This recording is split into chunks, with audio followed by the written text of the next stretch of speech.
we're all volunteers and we're overpaid, so acceleration of events, and I won't go into this, acceleration, convergence, logistics, understanding, that's kind of the grid that I see, and sometimes you can say, well, I don't know if the horsemen or the seals related to the four horsemen have opened up, but the horsemen are mounting up, and we can certainly see their shadows being cast in front of us.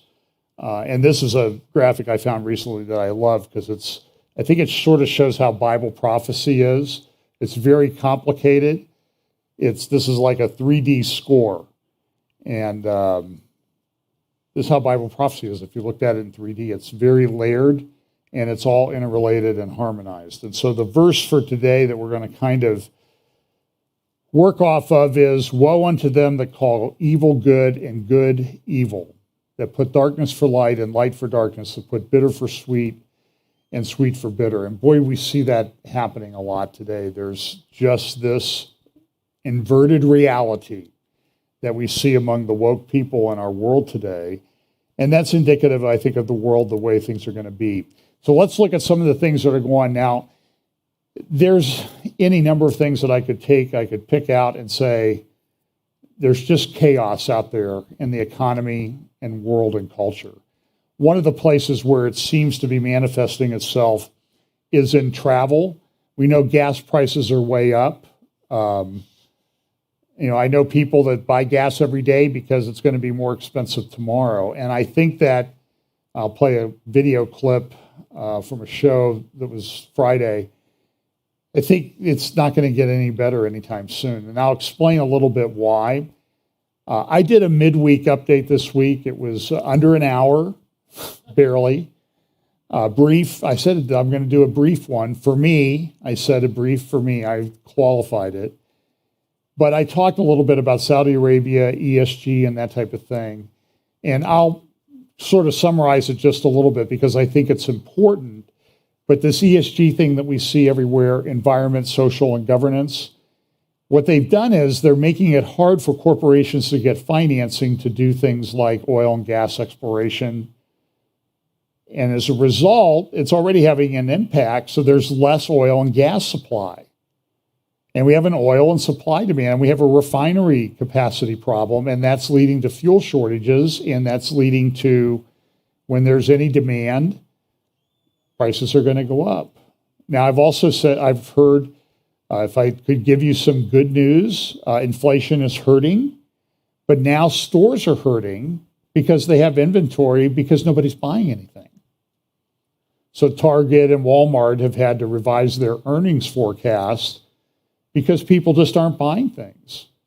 I think it was Walmart a couple weeks ago said, we're changing the way we stock our shelves because people aren't buying gallons of milk anymore. They're buying half gallons because that's all they can afford. We're in a very difficult position, and I don't know when it's going to get better. You have some weather things going on. I'll talk about that in a minute. It's supposed to be over 100 degrees here in a few days in central Ohio before summer starts, official start of summer. But thousands stuck abroad. This is from the Times of London as more flights are axed. Even the Financial Times had a big thing about delays, shortages, and strikes, front page of the National Post. In Canada, air travel, chaos, hell on earth. I thought this graphic, this editorial cartoon from the Times of London was, they've had a lot of political problems. Boris Johnson's had a crisis of confidence in his government because of some scandals, and everything's everywhere you look, everything's in chaos. And this was a graphic of some people looking at the flight board, and they're looking at departures to UK economic gloom, cost of living crisis, record inflation, rail strikes, tube strikes, NHS failings, care home shame, absent GPs. They're having a terrible problem with doctors resigning. A lot of doctors say, I'm 60, I'm out of here, it's not worth it. Brexit deficit, housing shortfall, and the people, and Johnson's still there, and these people are looking at the flight board saying, please don't get us home. Let us stay wherever we are. Now, the word that's being used a lot by people, and I think we're probably there, stagflation. It's not a good situation to be in. Prices are going up, and it's just not good. The Fed's talking about putting some increasing interest rates. That's going to get just a little bit worse. Here's front pages of the New York Times and Wall Street Journal yesterday. Inflation hits a record high, prices up, stock market way down.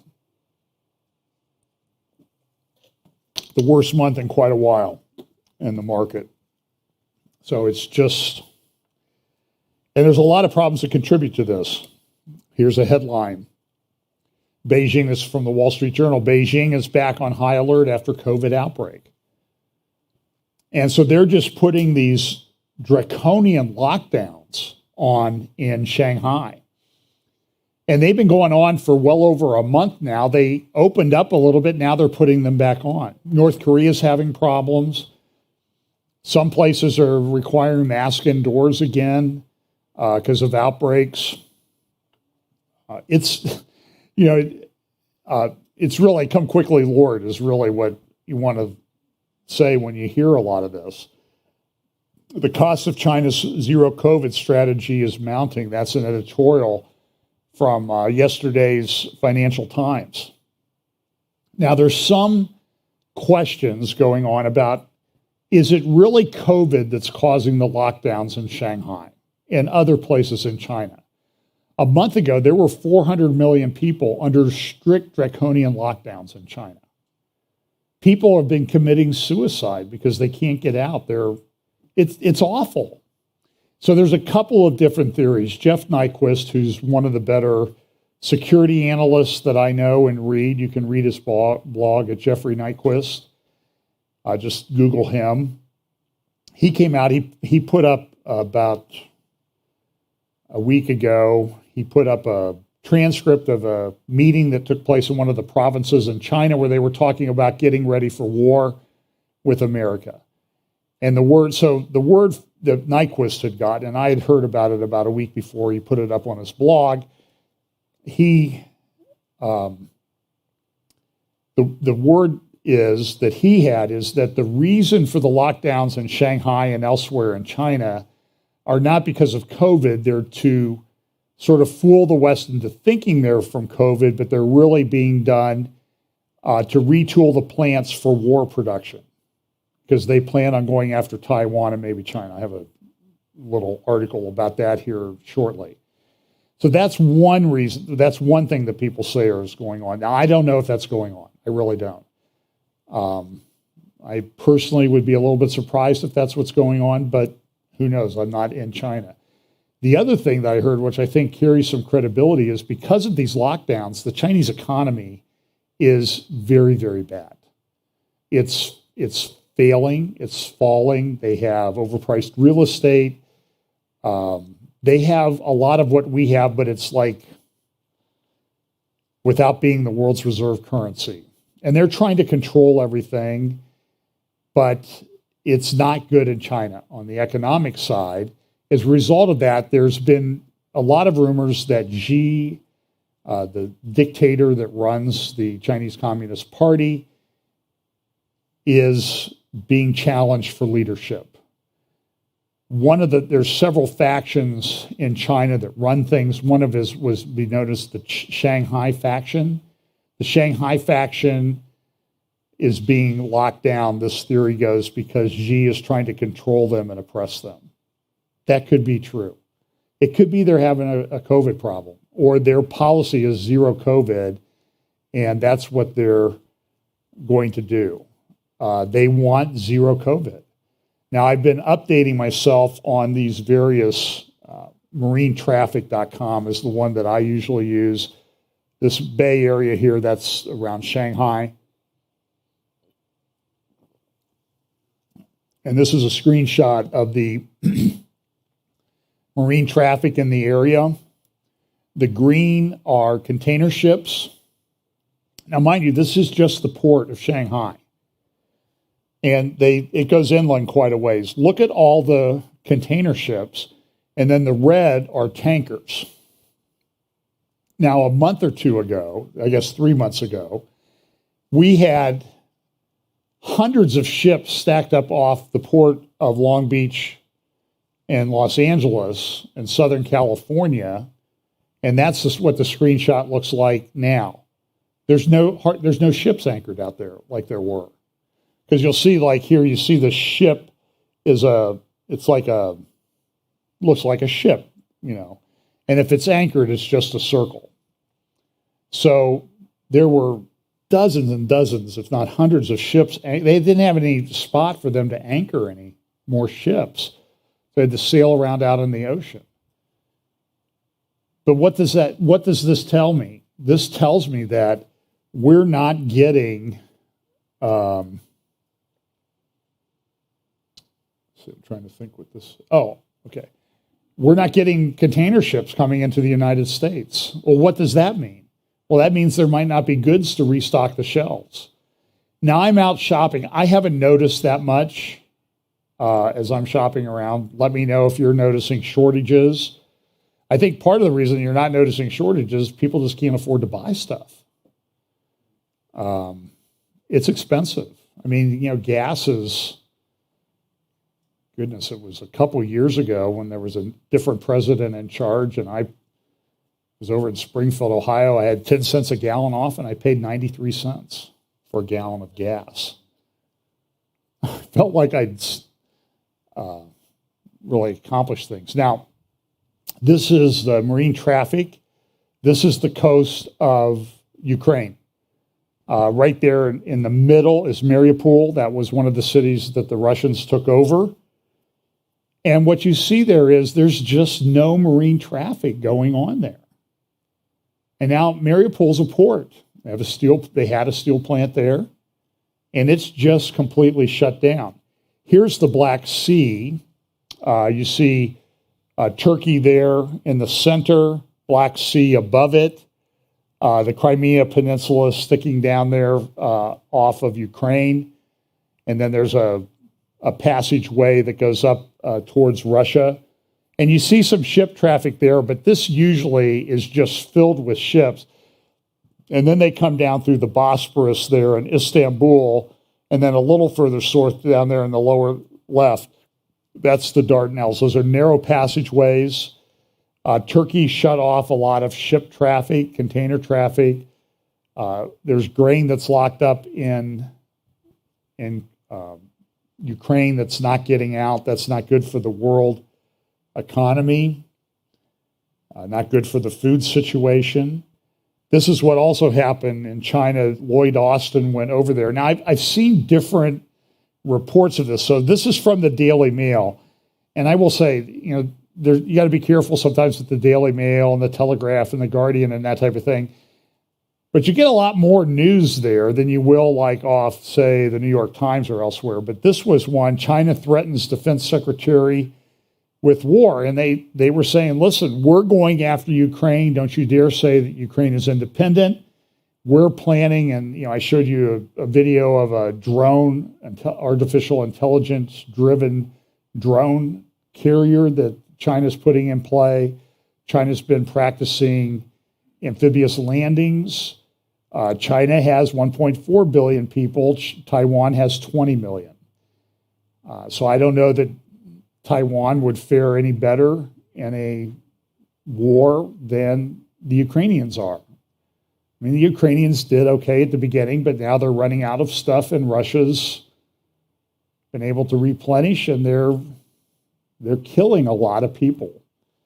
I'm seeing reports of 50, 60 to 100, 200 Ukrainian soldiers are being killed every day. They're just being pummeled. It's turned into an artillery war, and Russia has artillery and Ukraine doesn't. So it's pretty bad, but they're threatening that our defense secretary went over there, and the Chinese generals were just saying, we're going after them. Now, when I read another report, I think this was from the Wall Street Journal, U.S.-China defense chiefs dial down tension on Taiwan. So I'm like, well, now, wait a minute. Were they threatening war, or are they dialing down the tension? So it's like everything else in the news now. You have to source things through multiple places. It's hard to figure out what the truth is and whether you're being given propaganda. I mentioned this earlier, heat wave roasting Texas, records broken in Arizona. Saw some place in Phoenix last night at 1 or 2 a.m. in the morning. It was over 100 degrees. That's hot. And it's supposed to be 100 or more here in central Ohio in a couple days. So all of this has an impact. In Europe, because of dry conditions, the wheat crop in Europe is way down. Well, like they need that, right? Our Texas wheat, winter wheat last year was down.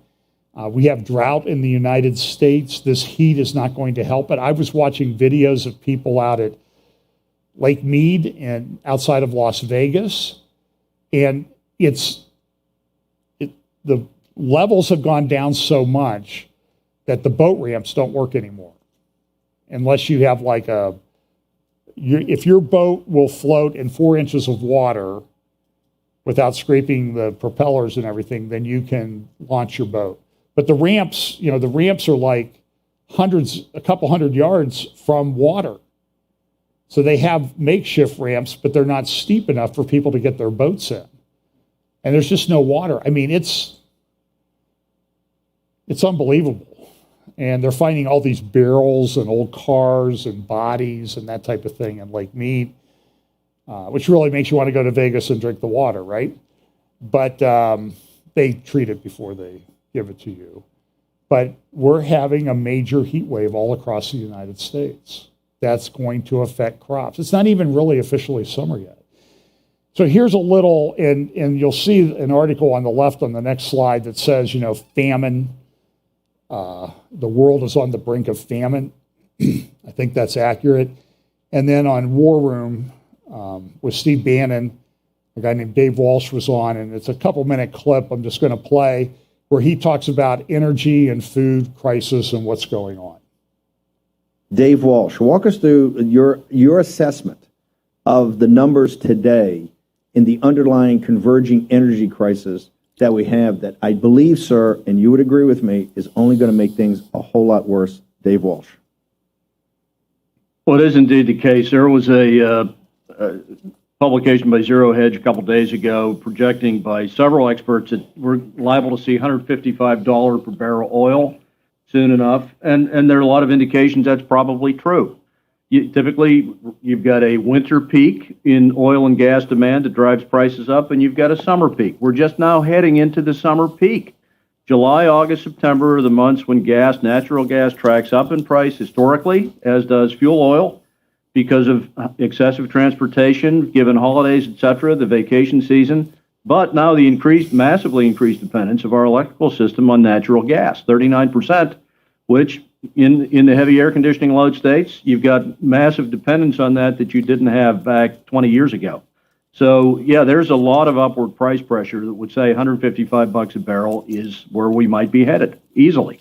The other thing is, too, to remember that there's a correlation between the price of natural gas and oil. It's a very tight correlation. So as oil's driven up, unfortunately, natural gas tends to follow. So it's just, all of the public narrative, including Republican politicians, including corporatists, that basically this spin that we're so now dependent on renewables. No. The total energy consumption in the United States, transportation, all in, electricity, gas, 4% of it, 4% of the supply of energy in this country, for example, is wind and solar. 96% is not. It remains a very fossil fuel-based economy. So these price spikes are hugely problematic for us and our way of life and our industrial competitiveness. Hugely problematic. How does this also flow through everything else? The plastics, the fertilizer, the food, everything else is driven off this. This is the basic foundation of an industrial economy.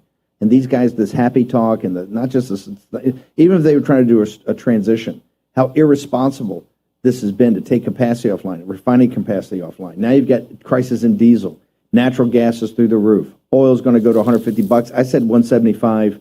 I said 150 by Labor Day, maybe 175.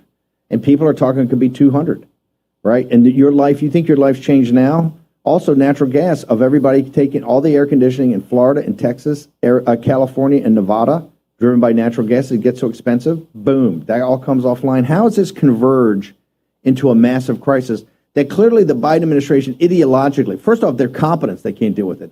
But ideologically, they're cornered in with this Greta Thunberg radical, and basically a way to take down capitalism, which is the Green New Deal. Dave Walsh. Energy costs are in the center of manufacturing virtually anything. Cement plants, steel plants. I was in the turbine building business. Even the factories, I had to build gas turbines themselves and steam turbines. The energy input, the electricity cost, and the gas costs were always in the top 5 of the cost profile of things you worried about running a large factory. Automaking, everything, not to mention, of course, the products, the plastics, all of the fertilizers, which is a huge separate issue on food cost. Energy is at the core of manufacturing competitiveness. By the way, the Chinese way know that. They're very intimate with that. So when we pressurize all of this renewable stuff, and they're in the middle of the supply chain of that, you kind of wonder why that is, and it's not a mystery. But you've now had years of bullying by the Obama administration, prior administrations, the deep state in terms of the Trade Commission, in terms of the EPA, in terms of the Department of the Interior, that have taken track. And I mentioned the alphabet soup of regulations on coal, the MATS rules, the cross-state pollution rules. There were 7 key EPA initiatives pushed by the Obama administration with the purpose, goal, and objective stated by Energy Secretary Chu at the beginning of his first administration, targeted at shuttering coal as an electric generating capacity in this country. That was their mission. They said that. They achieved that through regulatory measures in the EPA. Now, we're not done with coal, but it's shrunken from 51% of our electric power base down to about 20%. Did spike up last year in the first year of the administration when gas got expensive. But all of these coal plant close downs were a direct result of administration activities prior to Donald Trump in the Obama administration on forcing EPA regulations to make coal non-competitive. And they said that's why they were doing it. They were very out there with that. So you bring that to present time. Why are the majors slow walking, investing in new capacity in oil and gas right now, even though prices are high? They don't trust that this war is over. This war against them regulatorily is way not over. Look at Senator Manchin's hearing in the Senate Committee on Energy just a week ago, and the Secretary of the Interior's comments. They know the signal's out there. They sat right there and lied to it. This is why you got to get Kelly Chewbacca elected out there. You got to throw Murkowski out there. Murkowski voted for that. Lied. Sat there right there. Lied right to Manchin's face. Manchin had to pull the letter up and said, "Ma'am, I'm sitting here with your letter." They will look you in the eye and lie to you. Real quickly, Dave, this summer, the long, hot summer that you forecasted, they're talking now, they're spending, we're going to get our hands on this. And I'm not asking you to put a number on it because I know you're going to run your own math. But how do you think August, we're going to be in better shape in August than we are today, or worse shape? No, you typically have oil and gas, now compounded by the fact that we're heavily electricity dependent on natural gas. The spike periods of the year in pricing always are January, February, March, and July, August, September. Those are the spike periods, especially the summer, when demand nationally rises, and also Western Europe the same. Vacation season, holiday season, more driving, but more air conditioning. Therefore, that's a price spike season. No, we're headed into higher prices cyclically anyhow in a normative year.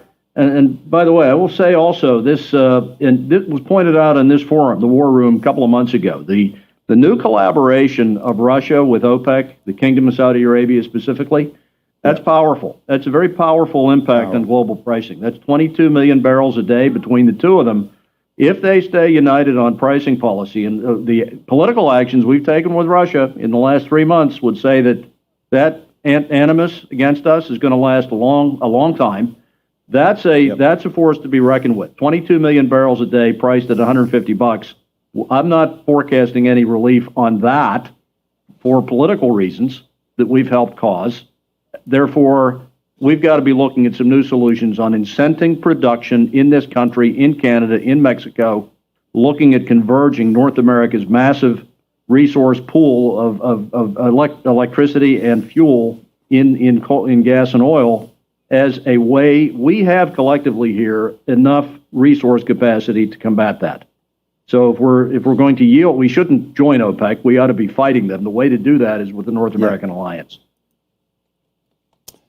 So I'll talk a little bit to sort of summarize what I talked about on my midweek update on Thursday, the Russian-Saudi alliance that he thought it's a little bit deeper than he intimated there.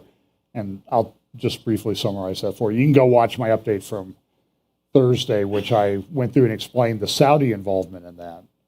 But this is an article, hard to find an article in a newspaper about this anti-abortion, they call it anti-abortion center. It's a pro-life center. It's a pregnancy crisis counseling center that they will help women that are pregnant. They'll get them help pay their medical bills.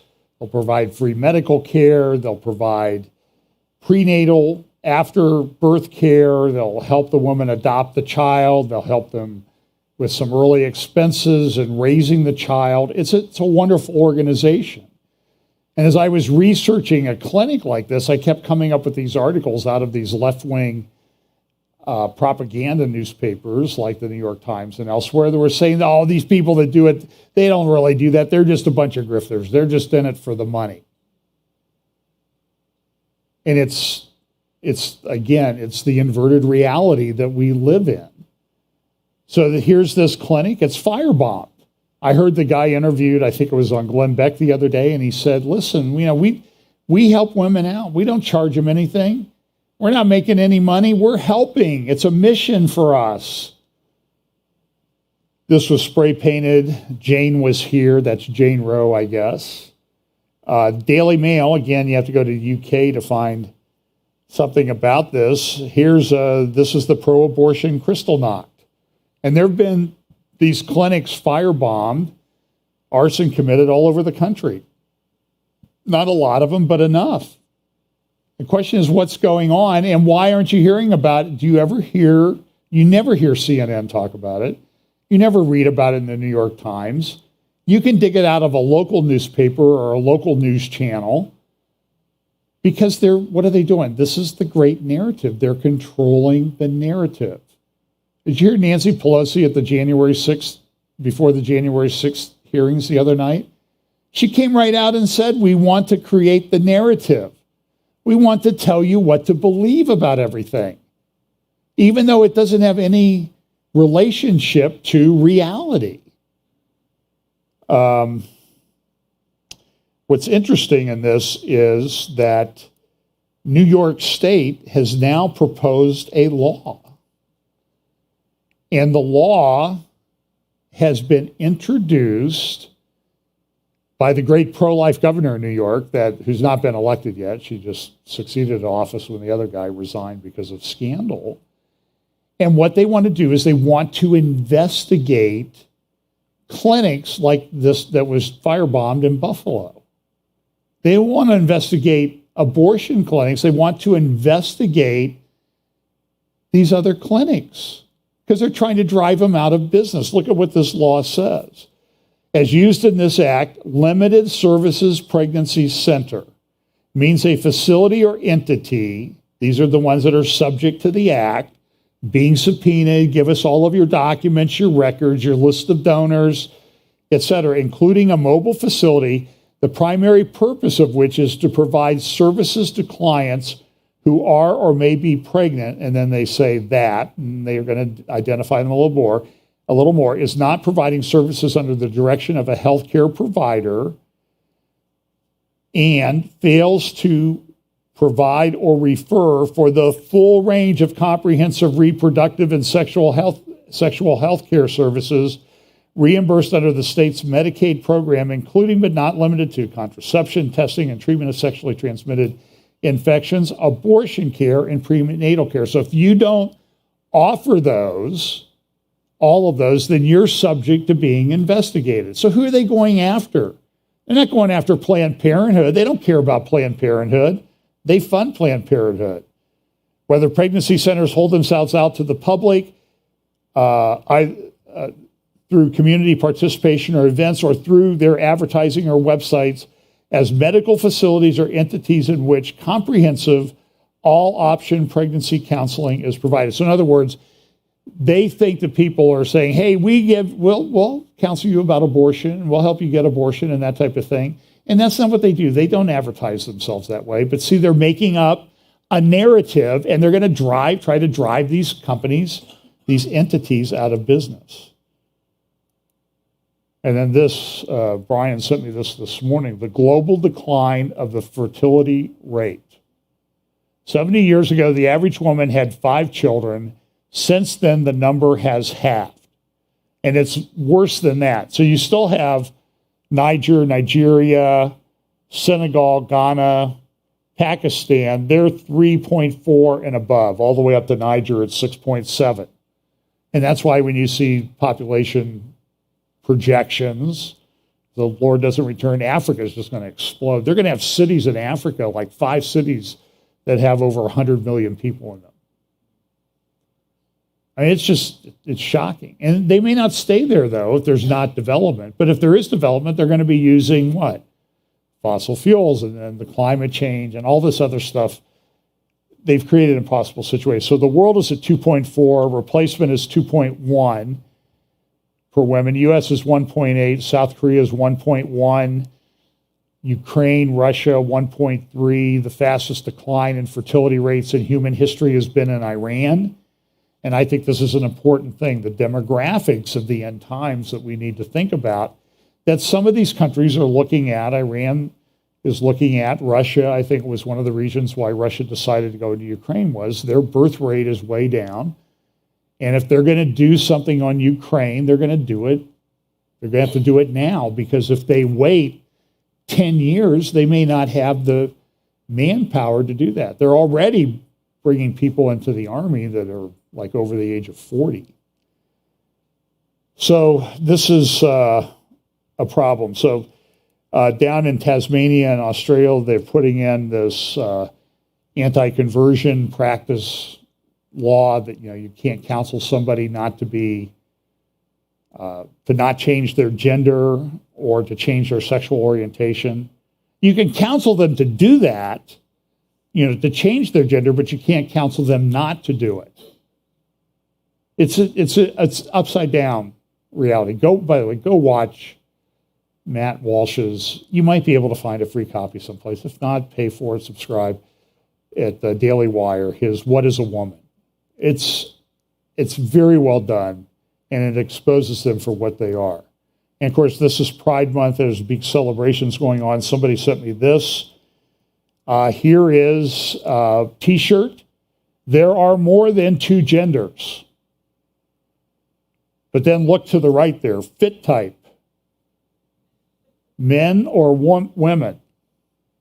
So there are only 2 gender options on the fit, but there are more than 2 genders. So somebody tells me that shirt may be false advertising or overstating the case. Here's another one. And again, you can see they have men and women.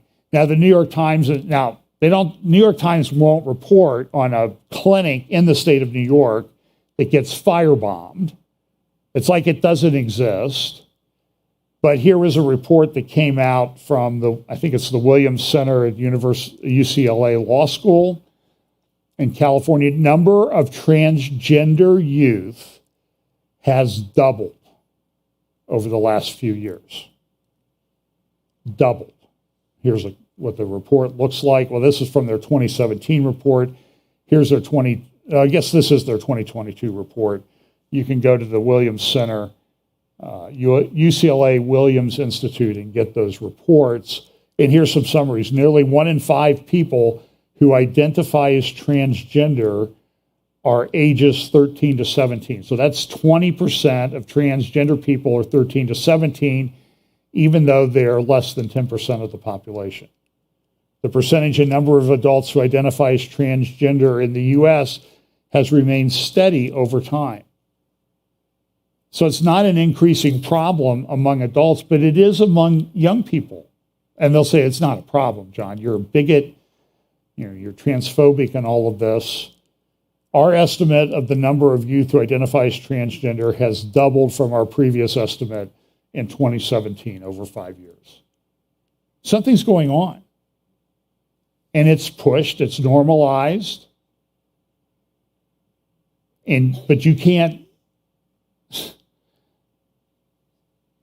they're doing what Matt Walsh calls genital mutilation surgeries on teenagers. They're cutting off body parts or remaking new body parts. And if you have somebody who's, and I'll see in a discussion group, somebody will say, well, I had top surgery. I had my breast removed and I wish I hadn't. Oh, you're making it up. Somebody's paying you to say that, you transphobic person. It's just absolutely shocking what's going on. Now, there is some good news. This left-wing prosecutor in San Francisco, his parents were in the Weather Underground. They did a firebombing. People were killed. They went to prison. He was then effectively an orphan. And DA Chase Bowden, he was recalled this week in San Francisco by a decisive margin. Even in liberal San Francisco, it gets so bad that they can't put up with this. Because why? Because it affects the quality of life. He was raised, by the way, by Bill Ayers and Bernadine Dorn. Bill Ayers was the education expert. Bernadine Dorn was at Northwestern, may still be at Northwestern University Law School. And that was the home where Barack Obama went to have his first fundraiser when he ran for president or Senate. I don't remember which. And those are the people, Weatherman Underground radicals, radical leftists that raised this guy. And then he was heavily funded by Soros. Now, I've mentioned this a lot in the past. This is the National Terrorism Advisory System Bulletin that was published on February 7th of this year by the Department of Homeland Security. And it talked about one of the things we had to address this because we had misinformation, misinformation, disinformation, and malinformation. So misinformation is you might make a mistake, you didn't really mean it. Disinformation, you're at least grossly negligent in doing it. And malinformation, you really are intending to mislead people. And it related to, yes, election fraud or Charlie Vector 019er. And then they appointed that gal who we lovingly refer to as Scary Poppins and the misinformation propaganda nanny who resigned. But she went on all these shows and she said, we're not doing anything. We're just trying to make sure that good information is out there on the internet. Well, Senators Grassley and Cotton came out and they have this report. What they did was they got a lot of the memorandum, and this goes back to September. So the bulletin comes out in February. Back in September, they were talking about all the things that they were going to do. And one of the things they were going to do was they came up with a DHS, Department of Homeland Security, Disinformation Governance Board charter. So everything that this lady said, Nita Jankowicz, was a lie. This is a propaganda control. It's to control speech and information. Speaking of propaganda, now, look, I have mixed emotions about this January 6th hearing. I haven't read the response. Jonah, I got an email from a list. It was Jonah Goldberg. I like Jonah Goldberg. I used to read his stuff.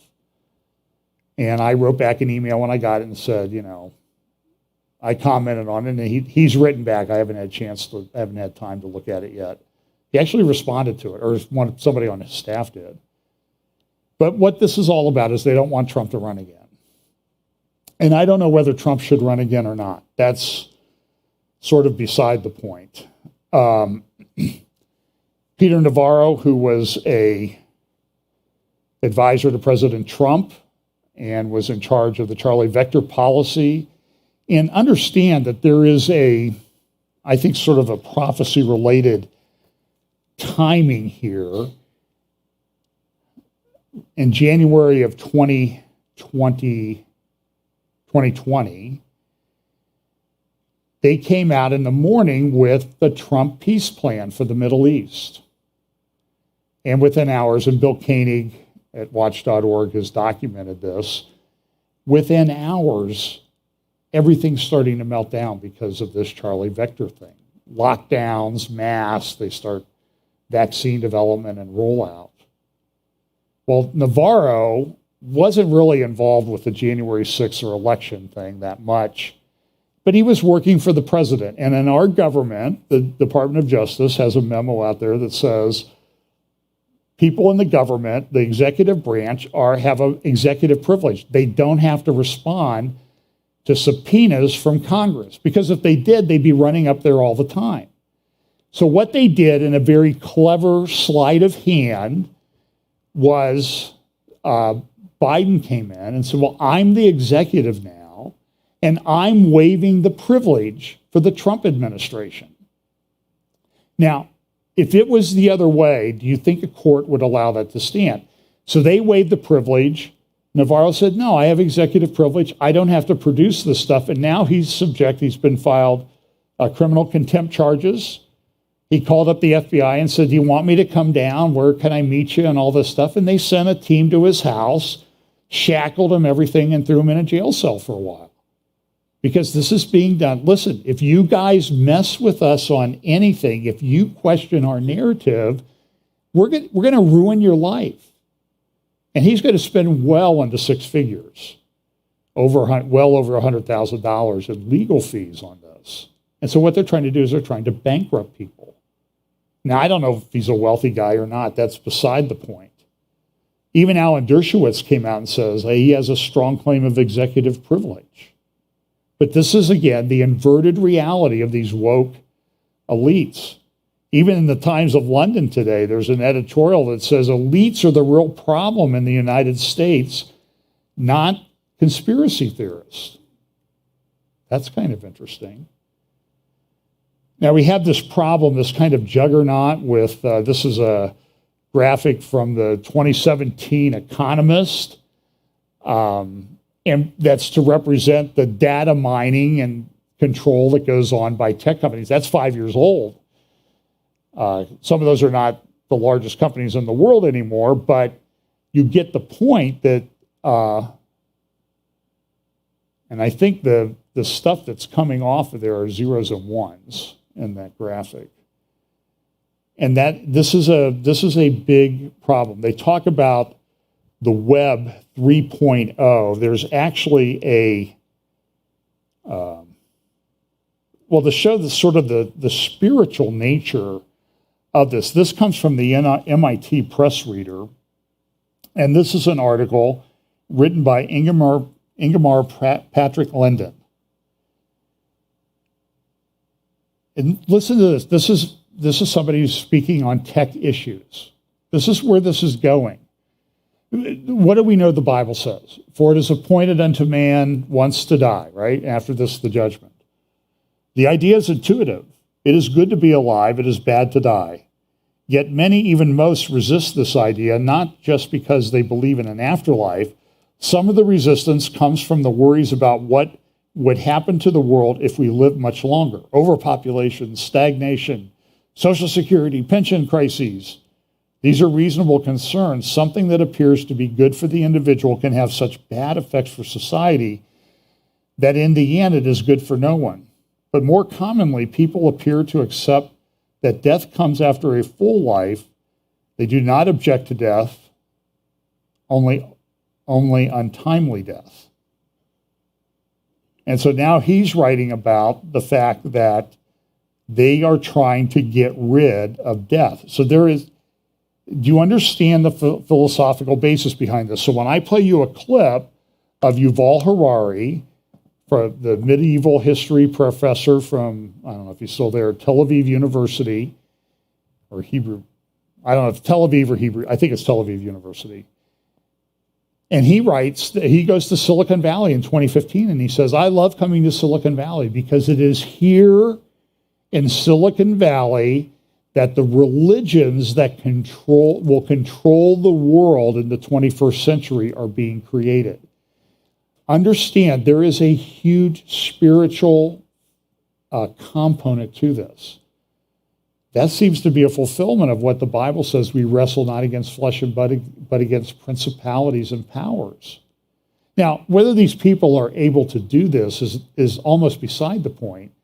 The point is they're trying. Here's the head of Ethereum, who recently said in an interview that he was looking to develop soul-bound tokens, building blocks for a Web3 decentralized society, with Web.3 trending towards hyper-financialization and commoditization. Leading lights in the space have proposed an alternative model built upon emergent networks by bottom-up communities with rich social identity. And it'll be called Web3. And the tech companies are big. Look at this graphic. This is from a couple years ago of the world's biggest companies. Apple, Microsoft, Alphabet, Facebook, now Meta. Now, this has changed dramatically over the last couple of months. The largest company is Saudi Arabia's Aramco, which is oil. And that's kind of interesting. I'll talk about that in just a moment. But oil is a big deal. In fact, let me just summarize briefly what I did in my update on Wednesday. Then I'll talk about oil in the Middle East and a couple other things that are going on in there, and we'll be out of here. So I am of the mind, and Ralph read Psalm 83 for the scripture reading first hour, that this Psalm 83, so there's a big controversy in the prophecy community. Is it a prophecy? Is it not a prophecy? Was it fulfilled? Has it not been fulfilled? At a minimum, though, I think it lays out a condition that there will be people conspiring against Israel, that her name will be blotted out and remembered no more. So we have to kind of start with that at the beginning. And so what you're seeing through the Abraham Accords, and that's what I called my update, Saudi Arabia, ESG, NEOM, and the Abraham Accords, and they're all kind of interconnected. And what you find, though, is that the brains behind ESG is, in large part, a couple of countries, Saudi Arabia and Russia. Now, Russia is funding left-wing groups to put in place ESG requirements on companies. This is happening all over. I went to a legal seminar a week ago where they were talking about ESG. This is so important, we have to do this. And what does ESG stand for? Environmental, social, and governance. So there is this organization in Saudi Arabia called the Future Investment Initiative Institute that has been holding meetings. And in those meetings, there was a guy who got up at one of the meetings a couple of years back, and he said, listen, there are three great, well, here's what he said. You'll see that they've all got these vision statements. Saudi Arabia Vision 2030, what's the UN 2030? You see how they're all sort of adopting this. And a guy got up at the FII Institute meeting in Riyadh, Saudi Arabia, and he said this. First three editions of the Future Investment Initiative. Now we are one of the top 3 global gatherings. And you hear what he said. We're now one of the top 3 global gatherings. And what are those global gatherings? Well, we know we have the World Economic Forum in Davos. We know we have the World Government Summit in United Arab Emirates. And it's interesting, United Arab Emirates is one of the first Arab countries to sign on to the Abraham Accords. And now we have and so here's Klaus Schwab at the World Government Summit. I thought he was Davos. Well, he's also at the World Government Summit. And when you talk about ESG, so he goes there, this is 2019. This is just 1 minute. You can bear through 1 minute of this guy. This is what he says, and you'll see he doesn't say ESG, but he's going to get the environmental component, he's going to get the social component, he's going to get the governance component, ESG. Here's what he said. What does it mean, globalization 4.0? Definitively, it has to be more sustainable. We cannot continue to destroy our environment. It has to be more inclusive. Those people who have lost the hope for a better future, they have to be given a new vision. They don't want to wake up with nightmares. They want to wake up with dreams. We need a more multi-stakeholder globalization, which means a globalization not led just by governments, but where solutions are elaborated jointly by all stakeholders of society. So there you go. So he got them. Got environmental through sustainability. He got governance through inclusiveness, or social through inclusiveness, and he got governance through stakeholders. Somebody sent me one of those memes, or sent me some information about they're really trying to promote veganism around the world. And I said, if they're bringing in veganism, I'm going to demand to be a stakeholder. STEAK holder. So you have those two things. You have Davos, you have the World Government Summit at UAE, and then you have the FII Institute, Impact on Humanity, meeting in Saudi Arabia, instituted by the Crown Prince, Mohammed bin Salman. But there's a fourth one. In fact, it's probably the most attended of all of these global gatherings, and it's called SPEEF. St. Petersburg International Economic Forum. And so here you see a few years ago, there's Klaus Schwab and Vladimir Putin at the St. Petersburg conference. And their conference is coming up. I think it's June 20th or 22nd for a couple days. And you'll see Schwab going to Russia, meeting with Putin. And there he is. Look, I mean, I think this is the, that long table that Putin's got. This is the version of it with when all the leaves are removed. They just kind of spread it out and put it in a bigger room. Kind of looks like the same table. Anyway, but look, Russia and Saudi Arabia are big deals when it comes to natural gas. Russia has the most, Iran the second, Venezuela's down there at number 8. And then when you look at oil, Venezuela's up there, and Venezuela was signing a 20-year agreement with Iran just yesterday or the day before.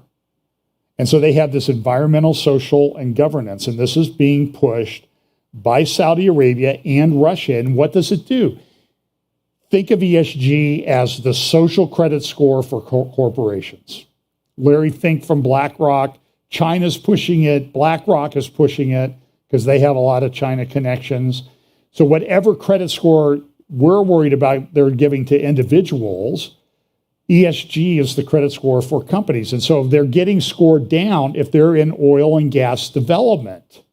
But wait a minute, I thought you said that Russia and Saudi Arabia were behind this, and they're the biggest in oil and the second largest the biggest in gas and the second largest in oil.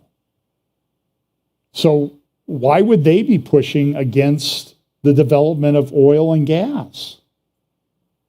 It's not their oil and gas, it's your oil and gas. And what happens? You just heard Dave Walsh. You have a supply problem, supply and demand. Oil, gas production goes down, the price goes up, and what happens? Saudi Arabia ends up with multiple billions of dollars more. Now the largest privately traded company in the world is Aramco. That just happened over a couple months.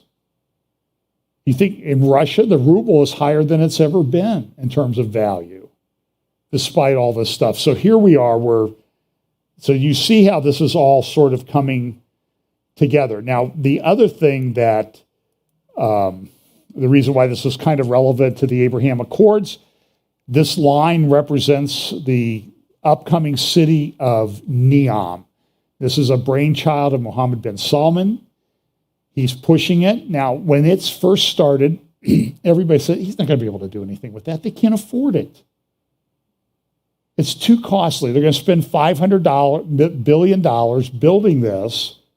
But guess what? The world changed. ESG took effect. All of a sudden, Saudi Arabia has a lot more money. Now, part of the reason this is important is because of these two islands down here and where Neom sits. So if you see those two islands, you see the bottom of the Sinai Peninsula, and you go to the right, those are those two islands, and then there's a line that goes, I don't know, 60, 70, 100 miles into Saudi Arabia, which is Neom. They've got a golf course built, they've built a resort and some other things.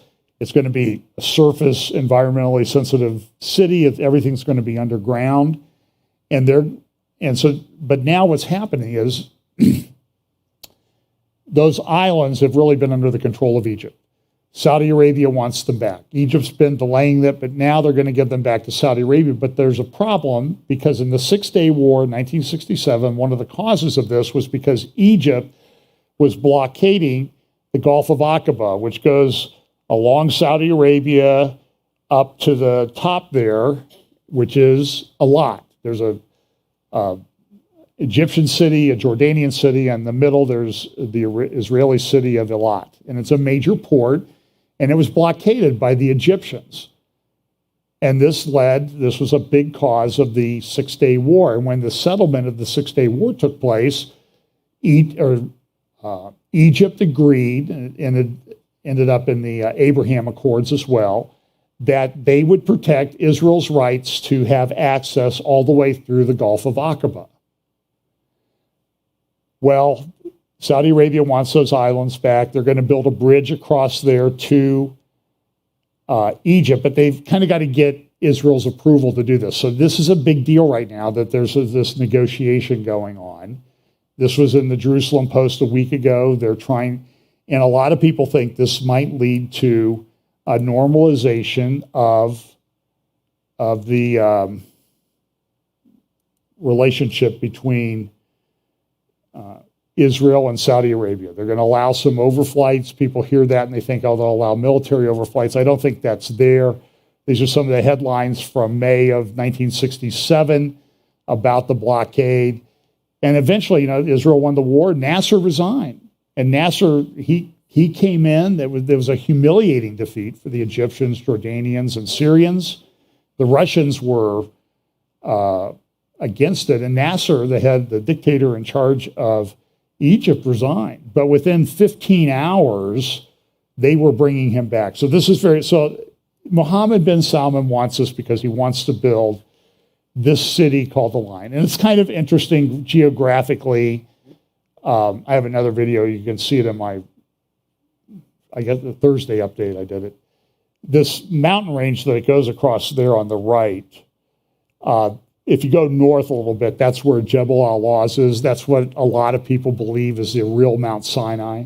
Now, you get in a big argument with people if you say that, because there's good, solid archaeologists who think that's just absolute nonsense.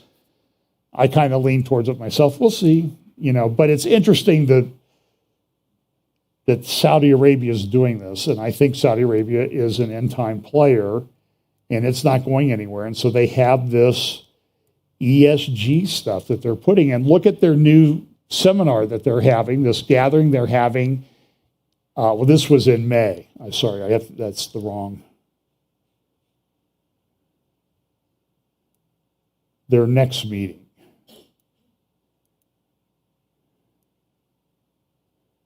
Hang on. I mean, they look at what they're into, the global infectious disease index. They're into, guess what? Preventing the next global pandemic. They're into the metaverse. And they're going to have a meeting in the fall. I don't see my slide for it. It's called the New World Order. I'm sure it's just, well, there are no conspiracies, but there are coincidences. So it's a big deal. So gas and oil is a big deal too. Now, this is going on right now as we speak between Israel and Lebanon. This is Energean, it's a company, and they have this giant drilling platform. And right now I think it's being leased to Israel. And so last week, it traversed through the Suez Canal. You can see it's a big, big drilling platform.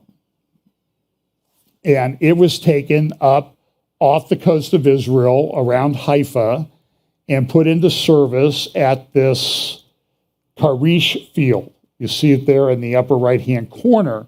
And then you see the border between Israel and Lebanon. And that's a very heavily disputed thing. So the Arab press has been all over this. They're saying Israel's trying to steal our gas. It was front page news in the Al Akbar the other day. You know, they're trying to steal our gas. It's also on a page where they have this other article where they're essentially talking about that Israel has a major threat in the north. And there's possibly a coming war. So you had, so now the question is Israel stealing the gas? So the gray area is under dispute.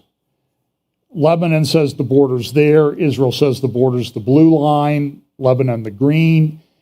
And this thing, the satellite images show that this drilling platform is south of that border, the green line.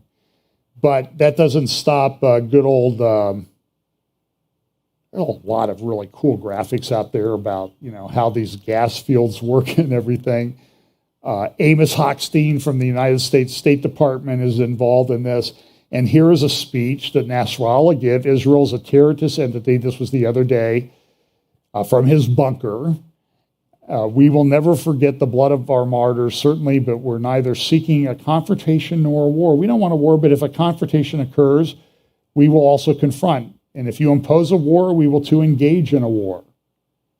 And so this is the common rhetoric that he has. However, I will say clearly, if you strike our cities, we will strike your cities. If you strike our villages, we will strike your settlements.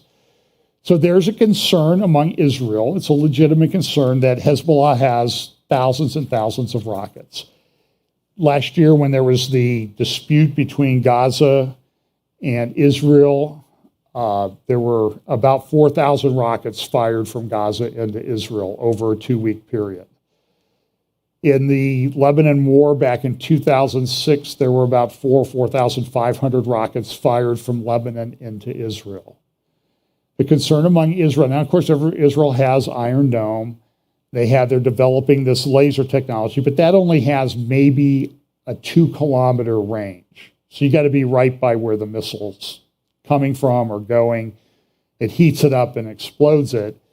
They're developing that. I mean, it's amazing technology, but the concern is that there will be over 4,500 rockets a day. Iron Dome is expensive. Each one of those missiles that's sent up by Iron Dome cost about $50,000 to $100,000. It would be very easy to completely get Israel out of the supply of those rockets in a very short period of time. So you see a lot of articles in the Lebanon press and Arab press about this disputed border area and how Israel's trying to steal the Lebanon's gas. And of course, Turkey gets involved. Turkey has this doctrine called the Blue Homeland, and you can see the sort of bright blue area there around Turkey. Most countries, a lot of countries are signatories to an international treaty with regard to the sea. Turkey is not, so Turkey says, well, that's our homeland, and that's what we want. And then they enter into these arrangements. So Israel wants to build a pipeline, and they'll be very expensive. And it would not get a very good ESG score, I can guarantee you that, to get gas to Europe. And Europe, there's been some agreements signed recently. They want to do this East Med pipeline, but it will cost at least $10 billion. It'll take at least 5 years. So it's not going to solve anybody's crisis quickly. It could be possible that they could pipe it to Saudi Arabia or to Egypt that has some liquefied natural gas platforms, and then it could be shipped to Europe, but there's a capacity issue there. Turkey comes in and they put up these exclusive economic zones to block the pipeline.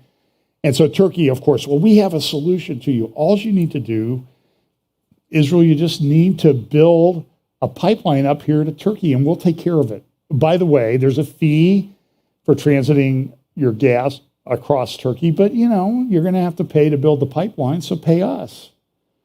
And Turkey's engaged in some major disputes right now with all of the people around. Their economy is teetering.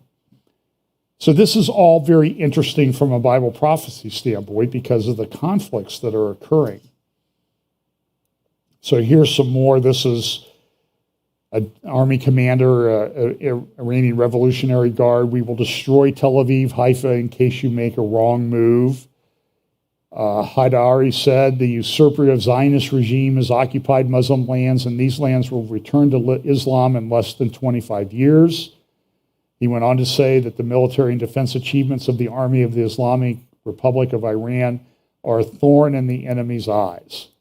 And then you've seen these other things, there's constant release of videos by, this is a graphic I made up from the front page of Al Akbar a week ago talking about this, the drones that Iran claims it has. Now, some of these might be prototypes. Some of them, there's one that has a cruise missile that they say they'll be able to launch from. This is kind of a game changer. Seth Franzman had an article in Friday's Jerusalem Post about Iran's drone war over Iraq is getting dangerous. There was an attack in Erbil up in the Kurdish area in northern Iraq. There was an attack on Wednesday. Ayatollah Khamenei, he gives a speech. Zionism is an obvious plague for the world of Islam, which should be exposed. And so what they've been coming out, they've been issuing these statements and speeches decrying the normalization that's taking place between Arab states and Israel. Iran appears, here's another, these are some tweets from Khamenei on he can tweet this stuff, we got to get rid of Israel, but you can't, the whole thing is crazy. So these are tweets that he's making. Israel is at the same time making plans about Iran. Iran has removed surveillance cameras for IAEA. The reports are that they're now enriching uranium to 90% purity, which is sufficient for a nuclear weapon. So now the question is, how soon will they have a breakout nuclear weapon? A think tank issued a report and said they're at zero breakout time now. It's probably 6 to 8 months. Might be 2 months, but we've been hearing this for years. At some point, they're going to be ready to go. And Israel's going to have to do something. So they've been upgrading their military attack plans. They've had a lot of meetings. Naftali Bennett had some comments about the Israeli laser. Said, listen, we can shoot down your, rockets that cost tens of thousands of dollars with $3.50 of electricity to run our laser.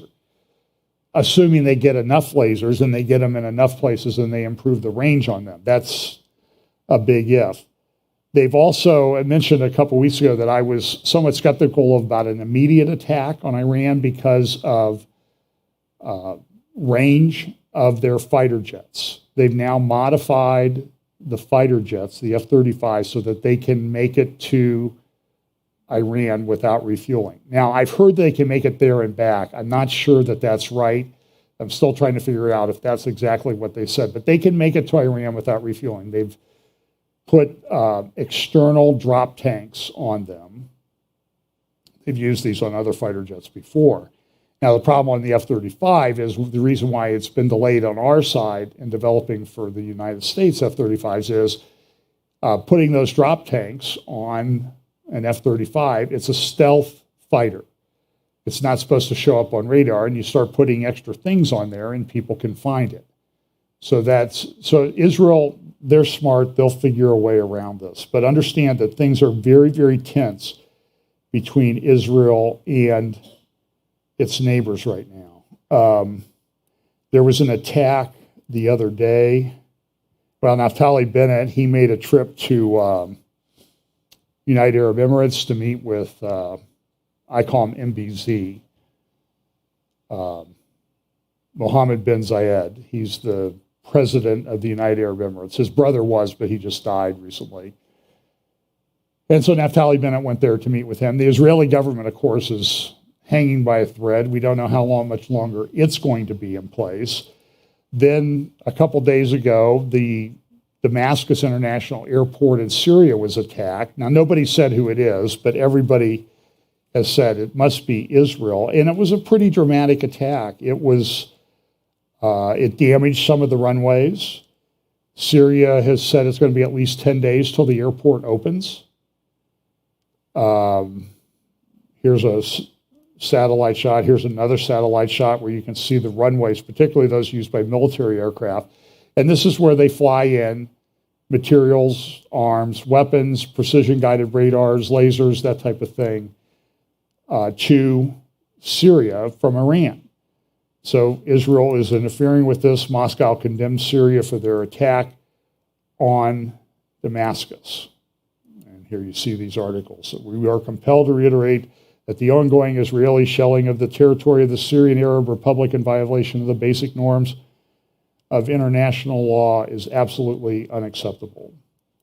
So here's an article talking about the upgrade. Israel also came out with a sixth-generation missile that comes from a company called Rafael. And this missile is, updating they're getting ready for war. There's also a article in the press today. Excuse me. And so Israel, when they make this attack, they're going to have to take out, missile defense. They're going to take out aircraft defense. They're going to have to take out radar and all of this stuff. So it's going to be a multi-pronged attack. It's going to be difficult. I think if anybody can do it. But then the problem is this. So here's Defense Ministry orders hundreds of IAI combat all-terrain vehicles. Well, why would they need that if they're attacking Iran? Because what happens is everything's going to break loose in the Arab communities in Israel. You're going to have incursions across the Lebanon border in the north. You're going to have people kidnapped. You're going to have riots in Arab cities. And so all of this is going to have to be taken. And you're going to have rockets coming in from Gaza. It's going to be a big mess. So it's just something to watch. I don't know how quickly things are going to unfold, but it is going to be a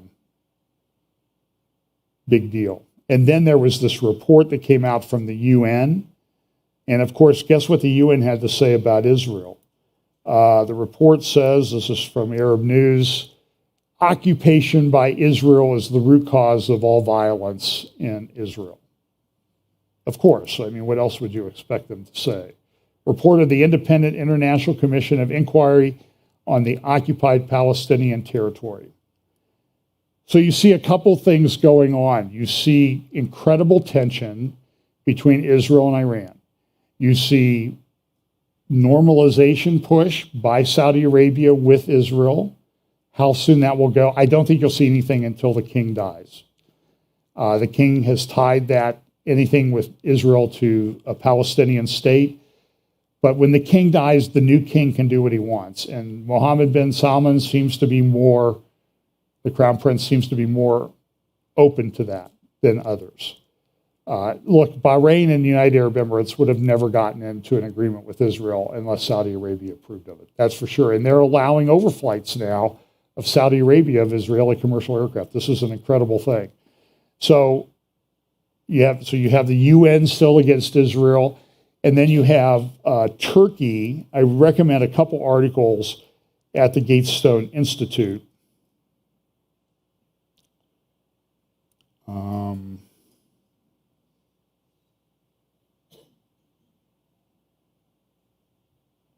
Well, they're in there. Iran's making threats. The interesting graphic in Turkey is making threats against Greece. against Syria, against Iraq, and somebody else, I think Iran, all at the same time. And so Turkey has its own view. In fact, Erdogan took to tweeting in Greek the other day about, hey, we warn Greece once again to be prudent to stay away from dreams, rhetoric, and actions that will lead to results for which it will regret, as happened a century ago. That was the Treaty of Lausanne in 1923. And they're still fighting it. I mean, they have long memories. Look at some of these headlines, though. This is from talk about wars and rumors of war. Look at the Arab news. Libya capital rocked by heavy fighting between rival militias. Iraqis demand jobs. Anger grows in Iraq over jobs, food, and water. Lebanese civilians suffer harm from flights by Israel and spy planes and drones. Interesting graphic there. Iraq national government, they're trying to form a government. They've been trying to form a government for a couple of years now. And of course, here are the militias who might just blow everything up again. Those are Iranian-sponsored militias. And I found this picture to be fascinating today in the Tehran's long shadow. So that's talking about Tehran and what they've done to Syria. In Lebanon, the middle class is leaving Lebanon in droves because there's no hope there. So that's having an impact. So that makes Hezbollah even stronger because they're staying. Look at what this says about Iran's impact on Syria. 50% reduction of Syria's gross domestic product over the last 10 years. 50% proportion of Syrian population now affected by extreme poverty. And 93% of domestic demand for medicines was met by 70 Syrian pharma firms before the war. Now it all comes from, guess where? Iran. And this graphic of Damascus, Tehran's long shadow, I think that's a great, whoever got that picture or made that up did a brilliant job with it. So this is very volatile situation in the world. Couple of articles at Gatestone Institute you should look up. I won't go into them. One is by Richard Kemp from the UK, who talks about let me see, I have it on my iPad, if you give me just a minute here. I'll give you the title.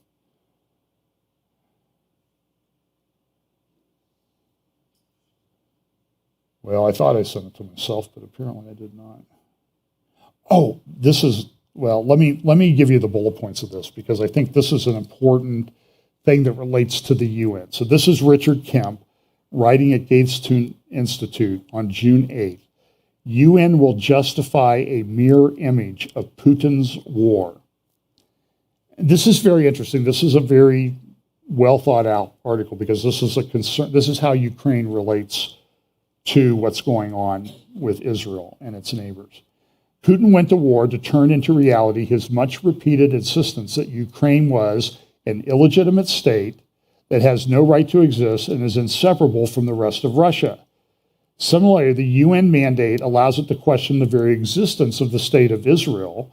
Unlike all other UN inquiries, this report that came out, has no historic time limit and enables the commission to range right back to the foundation of the state of Israel.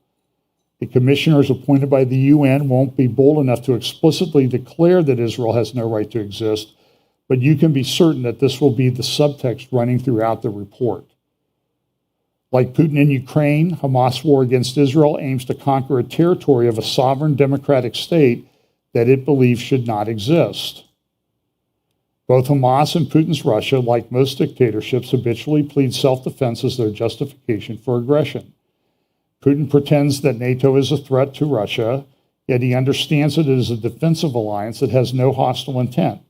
Hamas claims Israeli aggression while knowing that Israel would not and has never used force except in defense of its sovereign land and people. Hamas and Russia share totalitarian values. Both are kleptocracies, both ruthlessly repress internal opposition, and both readily resort to violence, be it political assassination, terrorism, or all-out war. So I think Kemp is doing a good job of drawing the parallels about the concerns about what's going on in Ukraine with what's going on, what could happen, or the justification that could be used in Israel. So look, there's a lot of things to pay attention to. So go to Gatestone Institute, read that. Also read the article that was just published yesterday, I think, about Turkey threatening everybody. And you'll have a good understanding of what's going on in the Middle East. So look, they're, through this ESG, social credit, artificial intelligence, surveillance, they're trying to take control of everything. They're collapsing the economy. Food prices are up. Gas prices are up. I don't think it's going to change anytime soon. And, at some point, the Lord comes back. But I think you need to prepare. You need to pay attention to what's going on. All of this has huge prophetic implications. So let's pray. As I said, go look at my midweek update on ESG and Saudi Arabia. And if you would, on Rumble, on YouTube, if you would, people keep telling us they get unsubscribed 5 times. Resubscribe, subscribe, like, share. It helps put us in the search rankings. And we do appreciate all of you who take time to watch. So let's pray. Lord, we appreciate, so grateful of the scriptures that you've left us that give us clues as to how to understand and interpret the absolute madness that we see going on in the world around us. And always help us to remember, Lord, that we know that you are in control and that you will guide us by your Holy Spirit. And we pray that all of these things that are prophesied, that you'll give us opportunities to share the gospel, and ultimately that everything will work out exactly as you said, to your glory. We pray that you always help us to keep that in mind. Bless us this week. In Jesus' name, amen.